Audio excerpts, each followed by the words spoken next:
This is a full wig, but it's a U-part wig.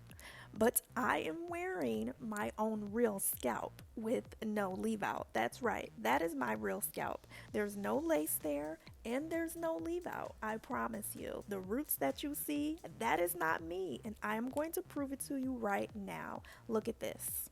I told you there's no leave out there, and this wig looks like it's coming right from my scalp, and I am going to show you how. Well, this is the thin part wig.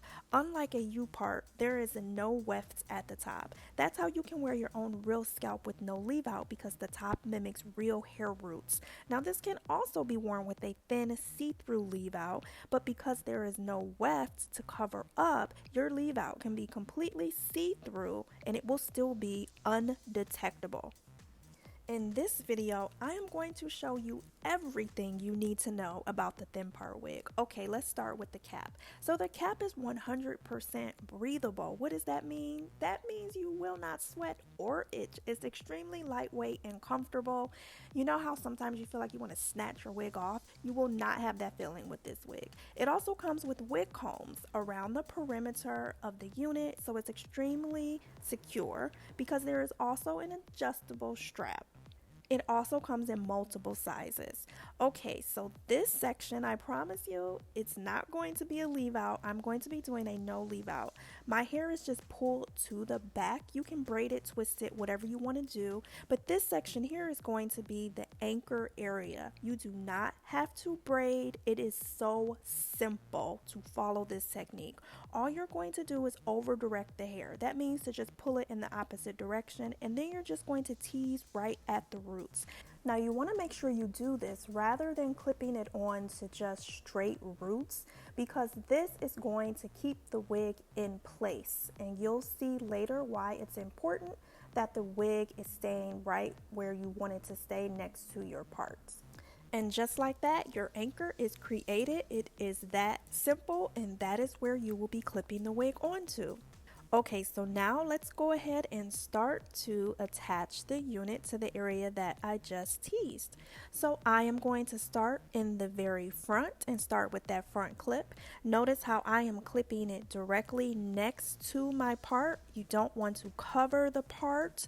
You don't want to attach it where your own roots are showing. Let me get you a close-up. Look at that. Already it looks like it's coming right from my scalp, and I'm not even finished yet, but look how legit that looks. Now, no one will ever be this close to your scalp, but I just wanted you to see exactly how it appears. Okay, so now I'm just going to finish clipping it on, and again, I'm making sure to clip it directly next to the part and not revealing any of my own roots. You don't want any of your own hair roots to show. Okay, and so then I take the end of a rat tail comb and I just kind of shimmy, shimmy, shake it. And I use that technique if there's extra hair that might be covering the parts. But look how real that looks. Now let me back up just so you can see it a little bit better. That is better. Look how legit that appears. I mean, it appears to be growing from my own scalp. It looks like it's my own roots. There are no little lace holes, no leave out that you have to worry about blending. It just looks amazing. Okay, now this is the final step. What I like to do is take small pieces of hair and then I tease right at the roots around the parting area. Now you can also do this before you install. Take really small pieces, over direct it and tease, and you will end up with this. And that is how you make it appear like it is your own hair roots. So now you don't have to worry about dealing with little lace holes. You can just play with your curls instead of having to worry about blending or hiding little lace holes. So now you can just kind of focus on getting the shape and style that you want, and that's what I'm doing here. So this hair is all 18 inches, but I like to fluff, fluff, and fluff so that I can get the shape that I desire. Now all I do is basically start with the hair soaking wet, and then I use a Denman brush through it, and then while the hair is wet, that's the only time I brush through it. Once it's dry, this is what I do. and I fluff and fluff, and that's what gives me this angled look. So you may be wondering, if it looks this great and this natural with no leave out, then why would anyone want to wear it with a thin leave out? Well, you want to wear it with a thin leave out if you want to wear a style with smooth flat roots like this. So this is the exact same wig, it's just soaking wet right now, and then I also have a lot more product on it. So if you want a style where you're going to wear smooth flat roots like this sleek kind of look, then that's when you want to wear a thin leave out. But look how undetectable that is with just a slither of my hair out. Okay, so for this style, what I did was I just allowed it to air dry. I did not fluff it at all. So I put a lot of product on it, and then I used a dimming brush and I allowed it to air dry. So if you want sleek, smooth roots, then that's when you wear a leave out. If you want roots like this, where there's a little bit of volume, that's when you can wear it with no leave out whatsoever, and it will be completely undetectable.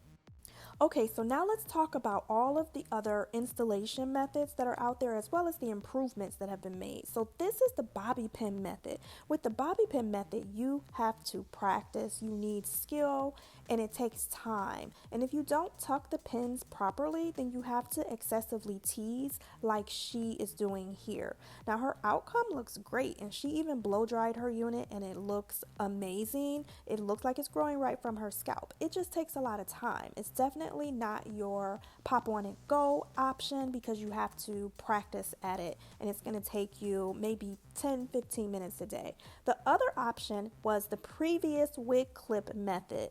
Now this option, you would install it exactly the same as I showed you. It's just that previously there was a little bit of puffiness in the roots area. Most people won't notice that, but if you are kind of like a perfectionist about having it look like this, then you will appreciate the modification that has been made so that there is no more puffiness in the roots area, and it just looks more natural, looks like it's more your legit roots 100%, and it's easier, and you can pop on and go, and it doesn't take as long, and you only have to tease maybe about once a week or every time you wash. That's really when I have to kind of redo my teasing.